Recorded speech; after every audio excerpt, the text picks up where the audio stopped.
Streaming live via the internet. Welcome to ISP Radio, your weekly source for ISP-related news, events, and interviews with industry experts. If you deliver internet via fiber optic, wireless, coax, or any other way, you're in the right place. Chat live with us weekly via ispradio.com every Wednesday at 11 a.m. Central Time.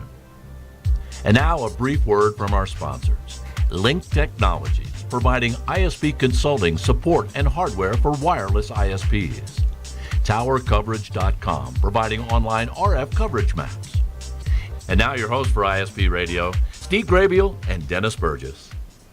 Again, welcome back to ISP Radio. I'm Steve Grabiel, broadcasting from Moriarty, New Mexico. Dennis is co-hosting the show and producing it from St. Louis.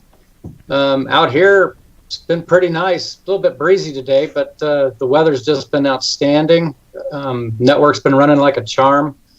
Had a little bit of interference on my major link up on the crest that I hammered through with a couple of Mimosa links of 5 gig, and it's a really fascinating, interesting product that really works well. Not much going out here. How about you, Dennis? What's going on in your neck of the woods? Well, you know, we've been busy. We've definitely felt the times where April has hit us. Everybody gets their new budgets in April, or a lot of companies do, and all of a sudden people want work done. So we've been very, very busy accomplishing work, shipping equipment, all that kind of good stuff. Overall, really, really good. The business is doing really good, etc. A couple good things that we recently had. So recently, I think it was at the end of last month, Microtek had a Microtek Mum, and I believe that was in Italy. And this was one of the large mums of Europe that they had, and they announced some new products for distributors to, of course, ship out. Now, most of these products are not out there yet. In other words, they have not came out yet from to the distributors. Now, we can order them. We have ordered them. We're just waiting for all the new products to really to really hit up and to show what's going on, etc. But really, the big thing is Microtek has made a number of products that kind of fit in with a lot of the market share. And one of the big things that Microtek is getting into is the 60 gigahertz realm. So Microtek has a 60 gigahertz access point, which is very, very similar to their access points on the WAP APs that we've seen. That is using new standards, etc. And they also have an LHG, which is the same form factor as 60 gigahertz. So that same form factor with a 60 gigahertz radio. So again, short links are going to be relatively very, very fast, extremely efficient. Of course, you know, at 60 gigahertz, you kind of have to take into account rain fade and other things like that. So it is a situation, but it is definitely a really good sight to see that Microtek is starting to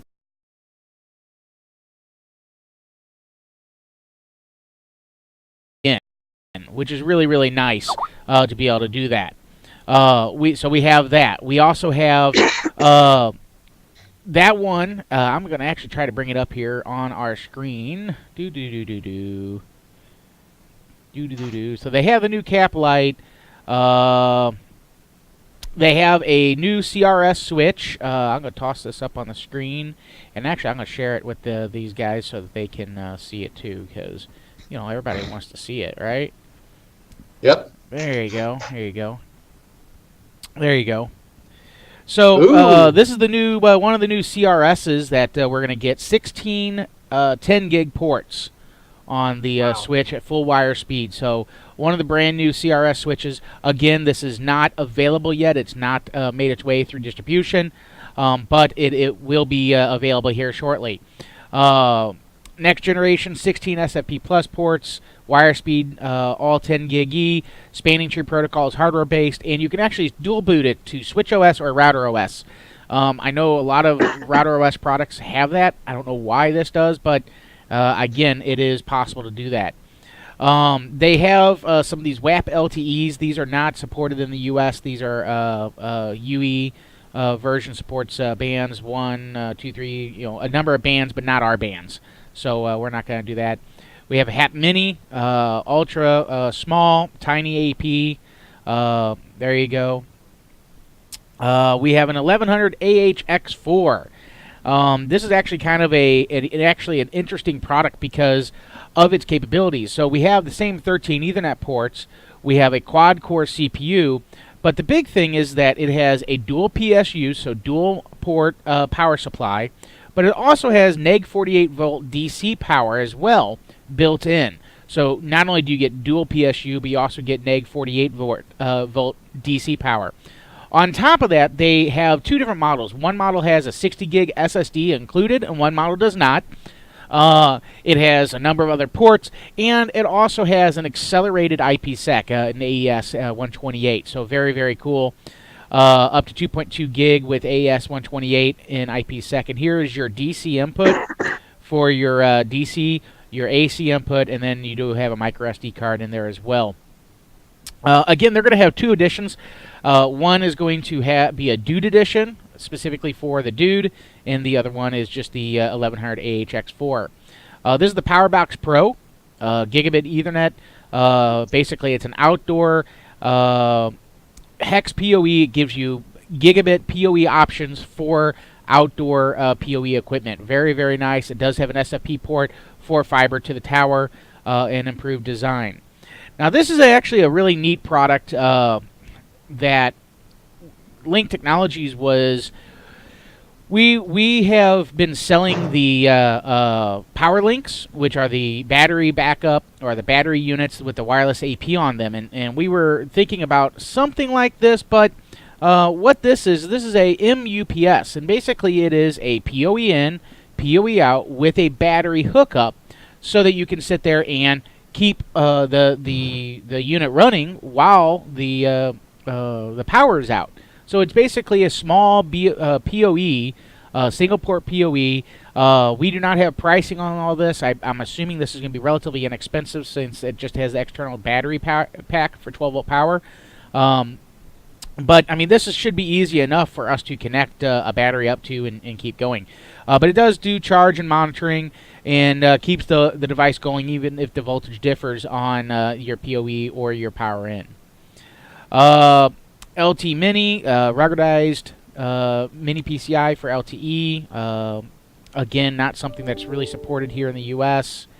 This is again the ruggedized version of it.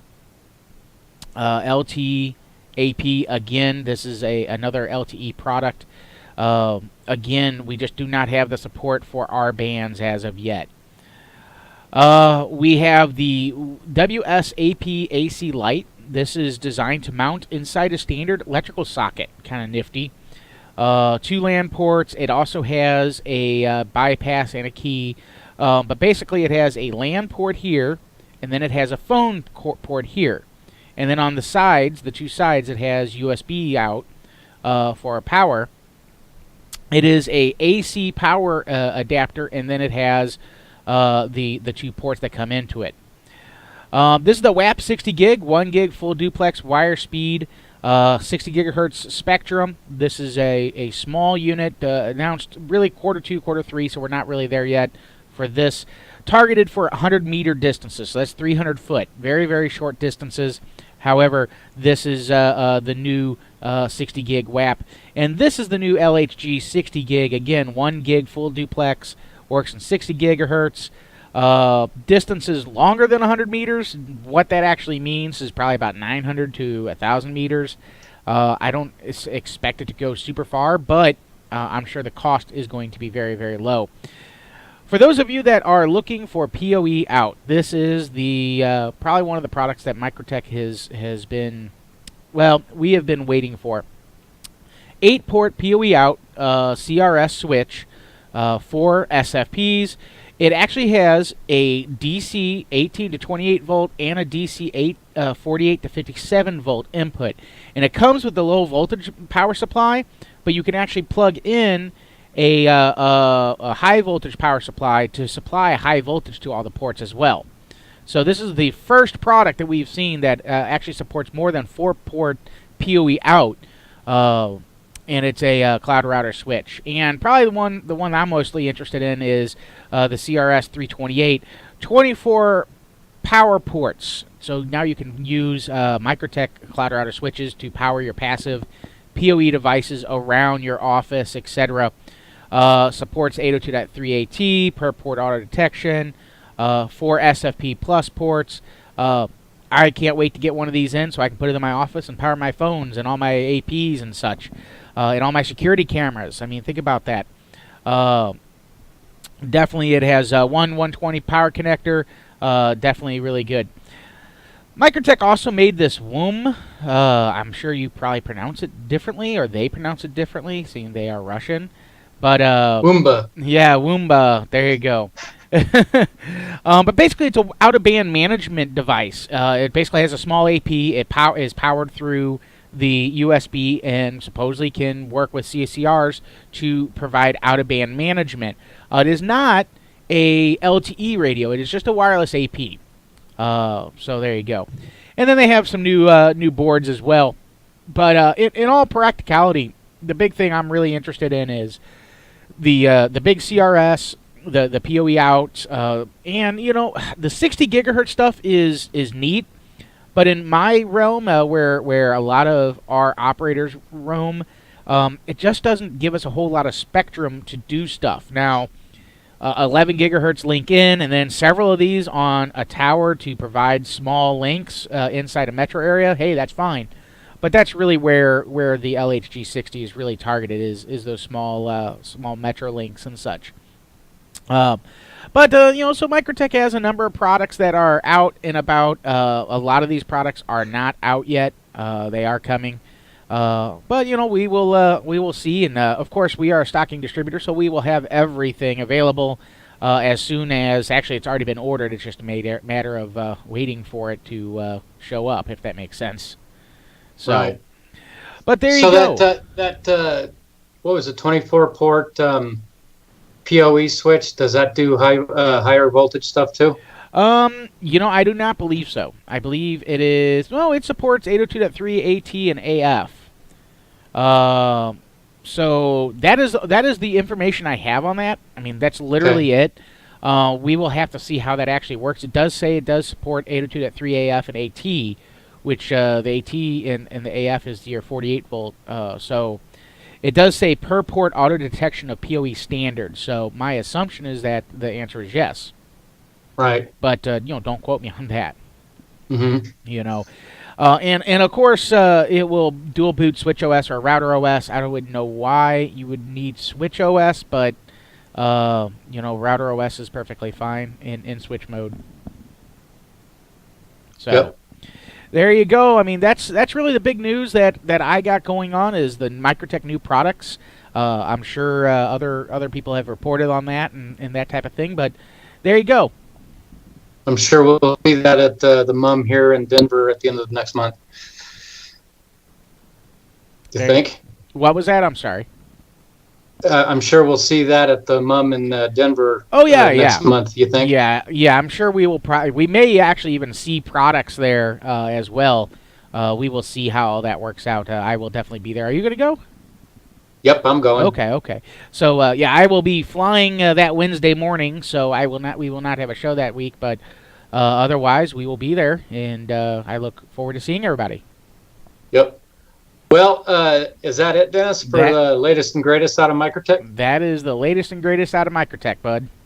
Excellent. Well, today we are interviewing Brad Youngblood from Micronet Communications. He's the president and co-owner. They're out of Plano, Texas. So, Brad, are you there? Yeah, here. Can you see me? Yeah. Or no, I can't see you. There we go. We'll get you up there, man. Yeah. So, Brad, tell us a little bit about yourself, how you got involved in this industry, and tell us a lot about Micronet, and then we'll delve in deeper. Okay, great. First of all, just thanks for having me on and having Micronet let me talk a little bit about Micronet on your show. So absolutely. Micronet, the company was founded by my uncle and aunt, Uncle Charlie and Aunt Pat, in 1983 to do frequency coordination and FCC licensing for point-to-point microwave, and that's pretty much what we do right now. So we're still pretty much in the same business. We do some other things like path surveys, path propagation studies, reliability analysis. Where we manage a 70, 80 gigahertz database for the FCC, but primarily our business is still frequency coordination and FCC licensing. So we're the number 2 frequency coordinator in the U.S. We've got about 20% market share. We have 17 employees right now. And the employees break down into 4 coordinators, 5 database, a couple of programmers, licensing specialists, equipment specialists. So we do a lot of different, we specialize in what we do here, and we try to do a good job at it. Right. And I was noticing before the show on your shirt, it said 30 years. You guys been around that long? Since 83. So 83. Yeah. So we're about 34 years in October.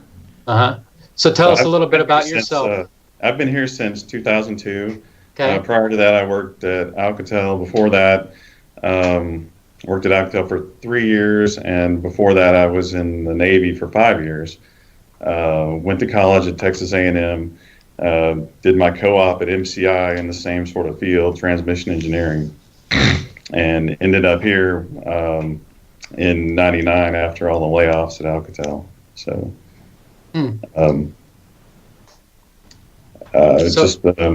go ahead.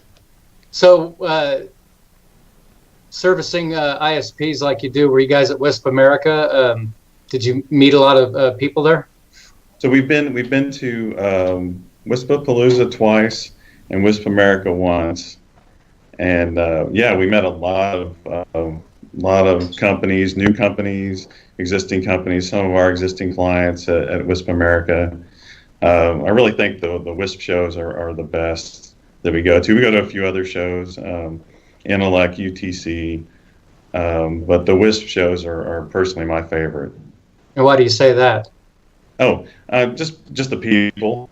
I mean, you've got a lot of small business owners and people that are just starting out, and it's very the attitude amongst people is very friendly and cooperative, even though they might be competitors. Right. So it's a very friendly atmosphere, and there's a lot of another thing I like about it is all the training that goes on. So there's training every day for 3 weeks. That's really great. Right. So frequency. Take us through a standard when someone calls you up, why they would call you, and how you step them through the process. Okay. First of all, I'm just going to start off and say there's certain bands that are required. You're required to do frequency coordination by the FCC, and they're primarily the 6 gigahertz band, 11 gigahertz, 18 gigahertz, and 23 gigahertz. Most of the WISPs usually use 11, but there's other bands out there, and in fact, there's some other bands that have been just added, 13 and 7, that can also be used for point-to-point microwave. So just a quick question. So if I were to call you guys up and I say I need the biggest bang for my buck from point A to point B, do you guys recommend the whole spectrum that's available and go like that, or does the ISP tell you I want to use a specific band? Yeah, typically we get requests for a specific band and specific equipment. Normally by the time they get to us, they've sort of planned their path, and they just need frequencies for it. So, and we also do, and we can also recommend based on path length. We do reliability analysis, but typically when they get to us, they have their path planned out, and they just want to make sure that the frequencies are available. Gotcha. And so one thing we do that we do for WISPs, and we've started this recently, is doing what we call a quick look, part of our WISP Protect service, where we'll look and make sure there's an available channel before we charge you anything. So we're going to look and find there's something available, and then we'll move forward. So what does moving forward look like? Yeah, moving forward is, well, typically by that point, you send us a path information sheet. So we have an Excel form that you fill out. It's a 2-pager. Lists your coordinates, the antennas you want to use, the equipment, the throughput, and your licensing information. And we'll put that into our database, do an interference analysis, and find available channels for you. So, and 99% of the time, 99% of the time, the channels are going to be available. If they're not, then we can recommend other options. Gotcha. Some of the, yeah. So you guys are able to, like you said, most guys come to you and say, hey, I want to use this, this, and this, and this is the band I'd like to use. Is there stuff available? But you guys are able to say, I've got point A to point B. Can you tell me what would work and what band I could use that's Exactly. the safest? Okay. Yeah, and based on the length of the path and what the throughput requirements are, we can recommend a band. We typically don't like to recommend equipment. We stay away from that. But we can give you the specs on any equipment that you need. Mm-hmm. And we have a engineer here who really, that's half of his job, is figuring out the equipment specs, the sub bands, and making sure we have all the data we need to do the study. And he also deals with the antenna manufacturers and make sure that we have the antenna patterns that are necessary for all our studies. Okay. Yeah. And one of the primary reasons that I think we can find channels when other people can't is because our database is typically better than theirs is. We have most, if not all, the antenna patterns. We have the proper equipment specs. We know what subbands are available, where the subband breaks are. We have a database of paths that's been built up over 30 plus years. So the FCC database is not perfect. Right. It has gaps. It has missing information. There's thousands of paths out there that are one-way paths that have been abandoned. And we track that in our database. So we know which paths are not there. We track the data from our clients that tell us, hey, that path's not there. The antennas have been taken down. It's not operational. The FCC still thinks it's there, but we know it's not. So how are you guys able to do that? How we just built up the database of information. So we have records in our database, and we can put notes and indicate whether a path is questionable, if it's a one-way path. And so when we do the study, we can filter those out and find available channels. So I Gotcha. I got a question for you. Sure. So on those particular instances where you have clients that have abandoned a link, isn't it their job to update the FCC with that? Isn't there a requirement for that? Absolutely. There is. Well, typically it's not our clients that have abandoned the link, but if there is a requirement to update the FCC, and a lot of times clients will wait on that until they update the record. So stop real quick and go, well, a microwave path has 2 licenses associated with it. So each site has a license. So typically what you'll find is that a licensee will abandon a path and they'll delete a license at B. But the license at A has other paths that go to different sites. So that's sort of how you have those orphaned paths. And typically what they'll do is they'll wait until they modify license A to delete the path to B. Because unfortunately the FCC charges you every time you amend a path. So you have FCC fees for modifications to a license, and that's currently $295.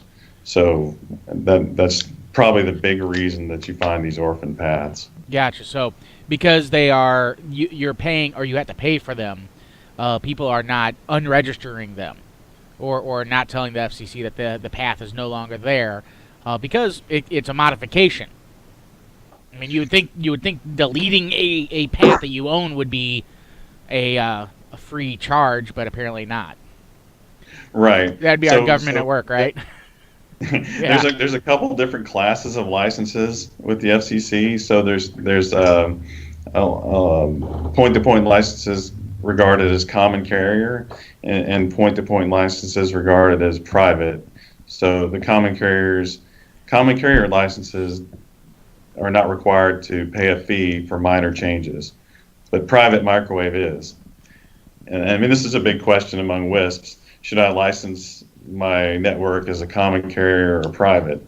I think it might be about half and half.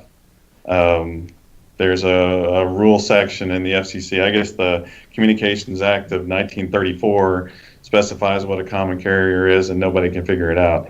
So not even the lawyers can figure it out. From your standpoint, what would you say the difference is between the two? Besides not having to pay $295 for a modification. Well, I would say that common carriers are providing their service to the general public. So basically, if you had a microwave path and you said, well, you want to have a few T1s on my microwave path, I'll sell that to you. And you open that service up to the public. And whereas private microwave is you're using that microwave internally for your business purposes. Right. Okay. So most people do it right and say, hey, we're private, we're not a common carrier. But there are WISPs who say, hey, there's lots of advantages to being a common carrier, and one of them is you can update your licenses without paying for it. Yeah. I mean, it would make sense. I mean, unless there's other downsides to being a common carrier, I could easily see many WISPs being common carrier because of that. But unless there's downsides to it, right? And I'm not aware of them, if there are. One thing we were involved in recently was a company, well, it's an organization called FWCC, petitioned the FCC to change that rule to allow private microwave to make minor modifications without paying the fee. But unfortunately, the FCC, it's probably not going to happen this year.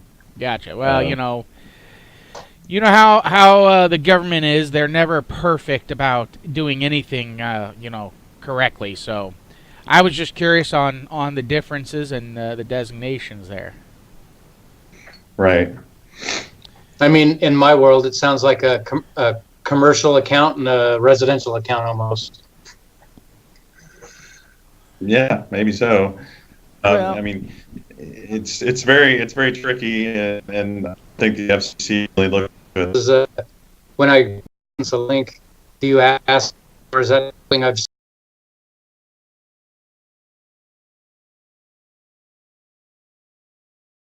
to it? So that's a checkbox on your form. Yeah. So, hopefully all your licenses are the same, although they're all common carrier, they're all private microwave, and there's instances where people have a bunch of both out there, which can get tricky.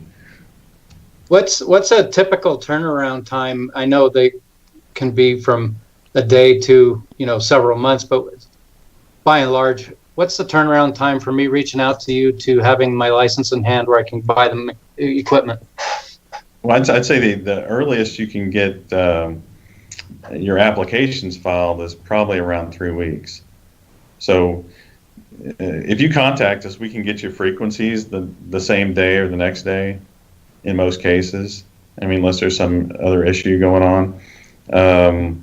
Then the FCC coordination period is specified as 30 days, but you can request an expedited response, and typically that's 2 weeks.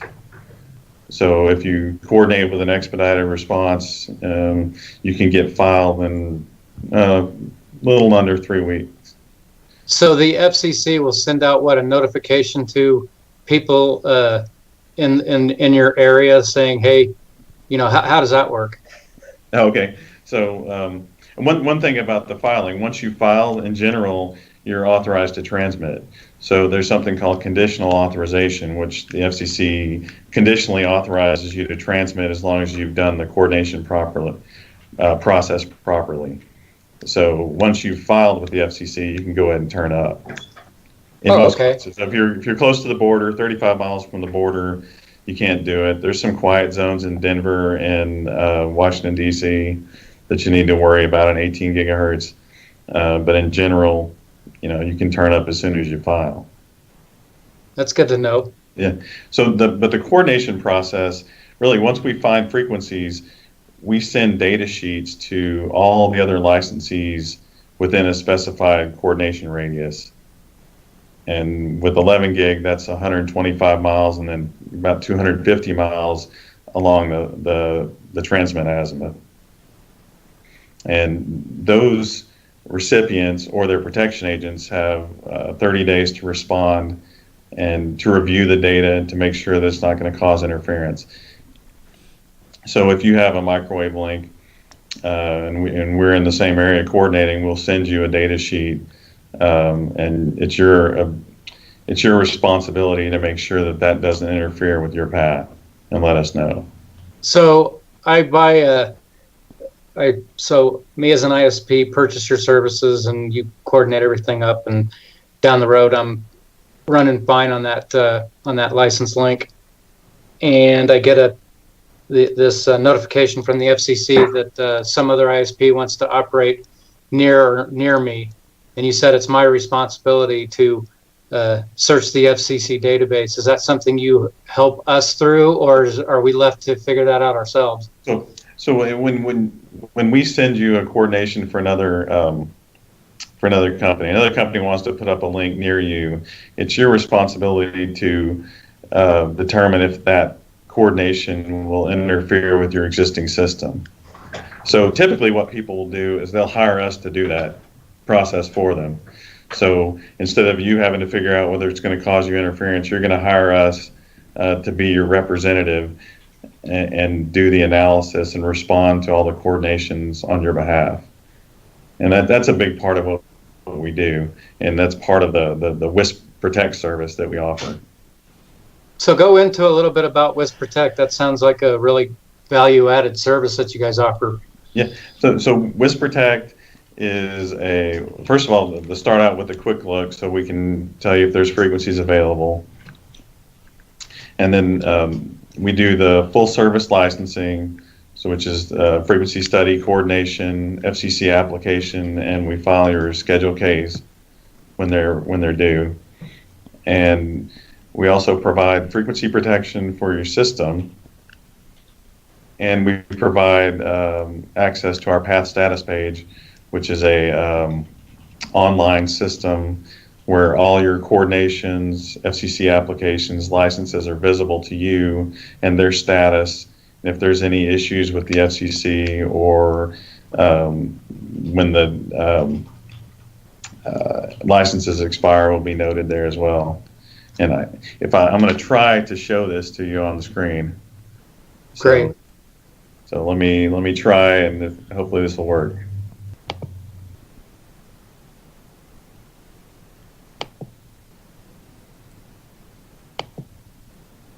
So here's a demo. Yep, Tell me when you can see it. There we go. It's a demo version of our path status page. So you will be able to see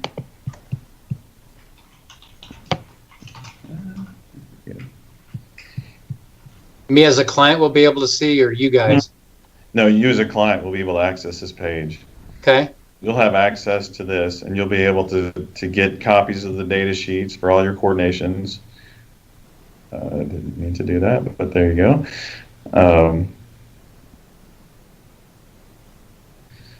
You'll be able to get a KMZ for all the coordinations and a map. Find out when your coordinations expire, And if there have been some that have expired, it'll show up in red. So we have like little notifications here.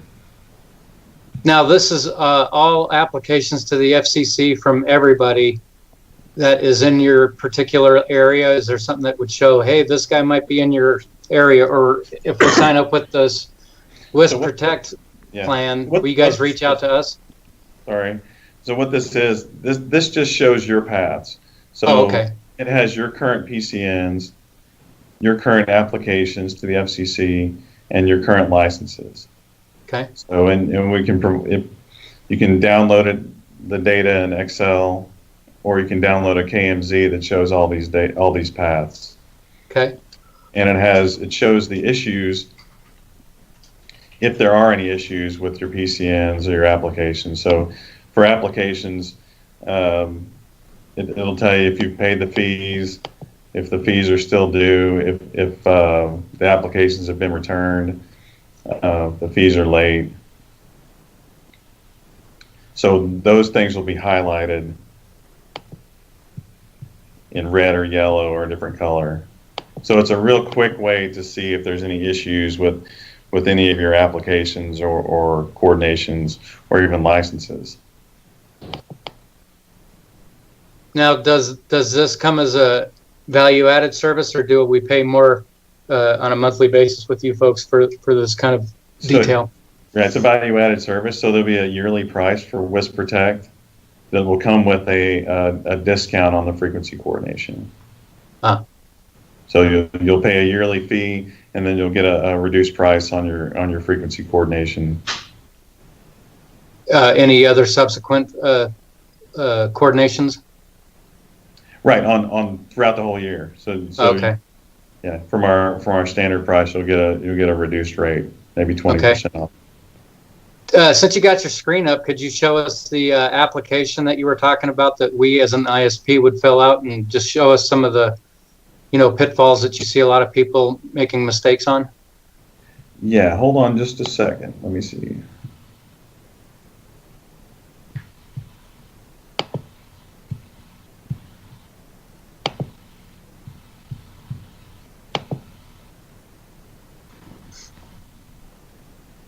Okay, so here's our path information sheet, and it's a very basic. Hold on a second. I didn't like you. Didn't like it. I think you had to hit accept there. Oh, thank you. Yeah, there you go. All right. So basically, ask what services at the top. It just asks some contact information for the requester. What type of services you want? Do you want the coordination expedited? Is frequency coordination required? And then basic site information on page 1. Antenna manufacturer model, center lines. So the height of the antenna would be listed. Diversity antenna, that's typically not done a lot with WISPs. More for long haul microwave, so WISPs can generally ignore that box. Good to know. And then some information about the radios, manufacturer model. Probably, the more information you can provide, the better, but if you provide the manufacturer and the model and the required throughput, that's probably good enough. Okay. At the top there, could you scroll up? Yeah. You got a drop down for some things. I wonder if you could go through. Prepare FCC forms. Does that mean you guys would prefer those? If we checked yes, you would do it? Right. If you check yes, we would prepare the FCC forms. Typically, we do that for most of our clients. And with WISP Protect, we're going to do the full service. Have Micronet pay FCC fees. So there's different ways to pay the fees to the FCC. We can pay that with our credit card. We can pay it with your credit card. We can send you a bill to pay the fees. Is there any positives or negatives from having you pay it as opposed to us? Probably the positive is if we pay it, you're not going to forget to do it.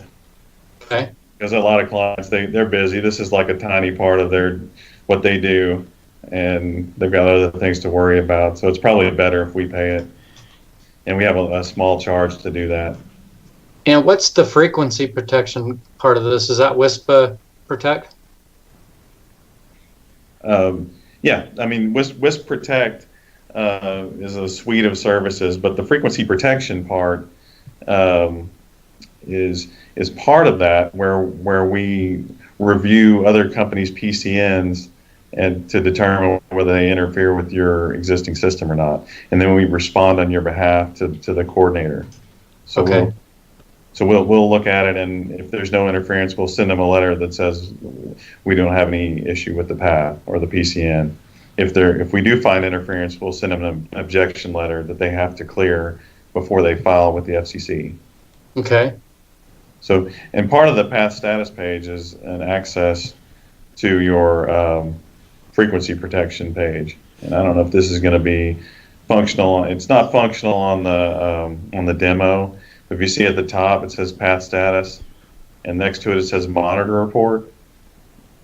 The monitor report is going to list any outstanding cases that we've sent to other coordinators, and it's also going to list all the frequency coordinations within range of your system in the last 30 days. Okay. So you can see, and it also has Google Earth path profiles of those paths you're doing or coordinating. You can go there and look at it and see what paths they're coordinating, or whoever else you might worry about. Right. For someone that's new on this, could you show us? I've licensed a couple links myself, and I get these things called PCN reports, and they come with a group of things. Can you kind of show us new WISPs of what you get with that? And I mean, like the Google KMZ you talk about, and the letter and all that stuff, and what they mean. Yeah, I'm wondering if the KMZ is going to come up. Give me just a second. We'll pull up a KMZ and see if it works. Sure, just a sample of what we could expect.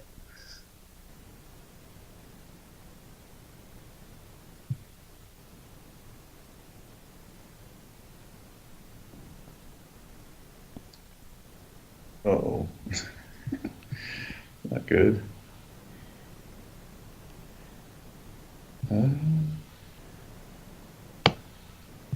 That's not good. See if it works. Well, I can describe what the KMZ is going to look like. It's not coming up on this tablet. Okay. But basically, it's a three-dimensional path profile. So what you'll have at each site is basically a line that's as tall as your antenna is, and it'll have the Fresnel zones of your path emanating from the line going to the receive site. So you can see what's in the way. We send you a path information sheet, a path data sheet after we found your frequencies. We attach the Google Earth so that you can verify that, hey, the coordinates you gave us are correct and it's the right place on the building and your antennas are the right height. So the data sheet has that information, but the Google Earth is a great reference just to make sure nobody made a coordinate error. And that has really helped in the last few years. I mean, Right. we had a WISP client in Utah, and we actually had two clients there, and they were sharing the same rooftop, and one of the clients had the wrong coordinates and coordinated the wrong path. And the other guy was very upset because they had this unlicensed system on the roof. This is back before Google Earth. And back before you could compare, so now it's much nicer. And yeah, we actually offer a Google Earth flyover, and what we like about and that's in our tower coverage app. But what's really nice about that, depending on where you're at, is Google Earth actually has a lot of 3D buildings, and this does not work in all areas. I mean, I can tell you right now, I know a lot of our area, our territory, they do not have 3D buildings. They do not have 3D trees or anything like that. So the end result is, just flat terrain technology. But in those link paths that we do that have that data, all of a sudden you can sit there and go, well, hey, there might be a building in the way, or there might be trees actually in the way. Now that is still no exception for physically going on site and actually doing the what you should be doing. But absolutely right. But the point being is that is the job of the that is what your job is, and you should be able to see those paths as you go. So the big thing in that is that you can see paths, and you can see where the link path is supposed to be, where it's supposed to be going, all that kind of good stuff. So right, you're basically saying the operator is responsible for putting eyes on the site, and that's not up to the coordinator in the slightest. Correct. They only do the best they can given the information you give them. Yeah, I mean, if we see something that's obviously wrong, we're going to point those things out. I mean, we look at all the path profiles for every path that we coordinate, just to make sure that, hey, you're not out in the middle of nowhere and that you have line of sight. We also offer a path survey service. If you do need someone to go drive the path and measure obstacles and make sure you have Fresnel zone clearance. That's not a huge part of our business, but we do offer it. You will take on that responsibility. There you go. Well, I guess, do we have anything else for Brad or not? Anybody on the chat, Dennis? You know what? It would help if I opened it. Oh. Just a couple things to note if we're going to go, that just to toot our own horn a little bit, that we have the lowest FCC return rate in the industry. So if you submit an application to the FCC, there's a possibility it could get returned because of errors on the application or coordination problems. Ours is the lowest of all the coordinators, which is very. We're happy about that. We've been tracking that, but we have like a running tracker that shows what the return rates are, and right now we're around 1%, and just some of the other coordinators are maybe around 6-7%, 3%. So I think we're doing really good there, and we also have the lowest re-PCN rate of all the coordinators. So if they're re-PCN can be used. I mean, there's lots of reasons to re-PCN something. If you forgot if the licensee forgot to provide some information to the coordinator, but lots of times they're re-PCN to fix errors that the coordinator made, and so ours is the lowest of all the coordinators. Well, those are bragging rights. Congratulations.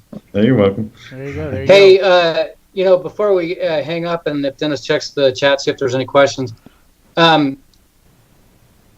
Ballpark on costs for licensing a link, and then of course your WISP Protect service. What are we looking at as in costs to hire your service?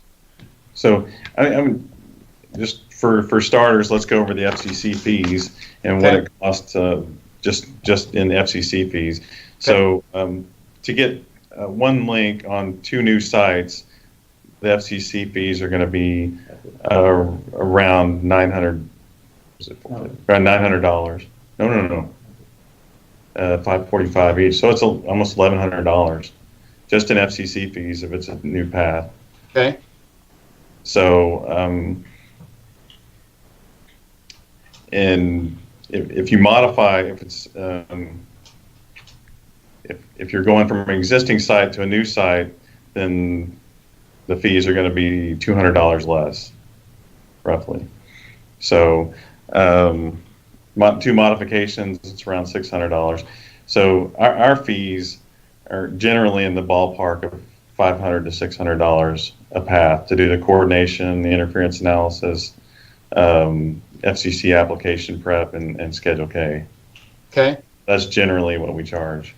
We have different prices for different entities. If you have more volume, then you're going to get a better price. Yep. So, but we're not the most expensive. We're not the cheapest. Right. I think we do probably do the best job, and that's important. Some people might think, well, as long as it gets licensed, that's all that matters, and that's not necessarily true. If it gets licensed with the wrong coordinates, or it gets licensed with a lower power than you thought you were transmitting, it's not good, and Right. we've seen that happen. So, I mean, there is a choice, and I think we do a great job in what we do, and for a fair price. So let's get into the Wisp Protect, if you don't mind. I mean, how does that enhance just getting the license and getting it done right? Yeah. So, I mean, we're going to get the license done right either way. The Right. only thing that that might be a problem, you could just have us do the frequency coordination, and you could file the FCC applications yourself. We have that option, but we don't suggest doing it, because one thing, the FCC system is really, really slow, and you're going to get super frustrated trying to deal with that. But the other thing is, if you haven't done it before, there's a lot of pitfalls there. So the benefits of the Wisp Protect service is that you get our frequency protection, so you don't have to deal with other people's coordinations, and we'll handle that on your behalf. You get the path status page, so you can check out your system and make sure you don't have any issues. Plus, we offer, I mean, for all our protection clients, we notify them if they have anything coming due, build out deadlines, PCNs that are coming off. If you have licenses that are about to expire, we're going to notify you a couple of weeks in advance, and then we're going to notify you again. So you're not going to miss any deadlines if you take the service. Okay. And then the real benefit, so with the Wisp Protect service, you're going to pay a yearly amount, but you're going to also get 20% off frequency coordination from our normal prices. So Okay. I think it's a pretty good deal. And what's that cost? Depends on the number of paths. Okay, So depends on if you have a volume. big system, it's going to be more expensive. If you have a few paths, it's going to be fairly cheap. I mean, Okay. it's not going to be expensive either way, but Mm-hmm. I mean, I'd say the most we would charge is around a couple $1,000, but that is for like people with huge systems. I don't think any of the Wisps have anything like that. It's typically a few $100s Per year. per year. Yeah, it sounds pretty reasonable considering all you get. To me, that's your secret sauce, adding value for a reasonable cost. Sounds good. Dennis, were there any questions on the chat? There was no questions on the chat. I'm sure lots of people will probably, hopefully, reach out to you guys. Maybe you might want to go into how they can contact you, your phone number, website, all that kind of good stuff. And then I got the new Google Earth. Google Earth just updated to the new Google Earth. So I was going to play the little video that they got. It looks pretty nifty. But if you want to Cool. go into your, how they can contact you and how they can get a hold of your services. Oh, okay. Contact us at micronetcom.com or phone number 972-422-7200. Extension 110 for Jeremy. He's pointing out to me. Or you can go through the phone tree. You can contact me at brad@micronetcom.com or Jeremy at j3@micronetcom.com. Great. Well, thank you for enlightening us on what it takes to get a licensed link put together. I think it'll be really beneficial to a lot of the people that didn't make Wisp America and people that have never done this before, and even those of us who have done a few of them, like seeing the value add that you guys throw in the mix to help us out to keep our license links up and running, number one, and error and interference free. So Dennis, you want to show us that video? Yeah. Let me toss it up on your guys' screen just so you guys have it too. But With that said, thanks a lot, Brad, for coming on the show. Oh, thank you guys very much for having us. We really appreciate it. Excellent. You bet. Thanks for being on the show. Excellent. Okay.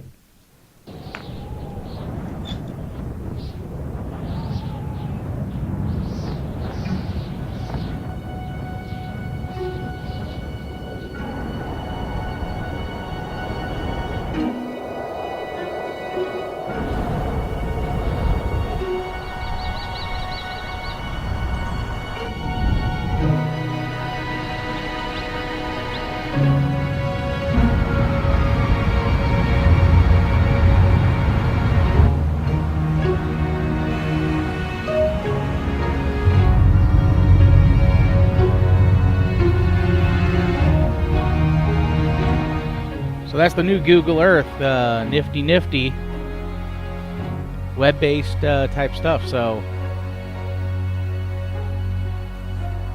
Cool. yeah, I thought it was a neat little video. I figured it'd be neat to share it with everybody, and I'll make sure that everybody knew that product is out and about and such. So with that said, we will wrap it up unless there's anything else you guys got. All good? That's it. Well, I want to thank Brad with Micronet Communications out of Plano, Texas, for being on the show and explaining all things licensed. So we will sign out, and you guys have a great week, and God bless. Excellent. Thanks a lot, everybody. Thank you for listening to ISP Radio. We hope you've gained new insights and additional wisdom in our industry as well as your business. Please remember to visit our show sponsors via the links on ispradio.com. If you're interested in becoming a show sponsor, contact us at sales@ispradio.com. Now go out there and push those packets as fast as you can. Good luck and Godspeed.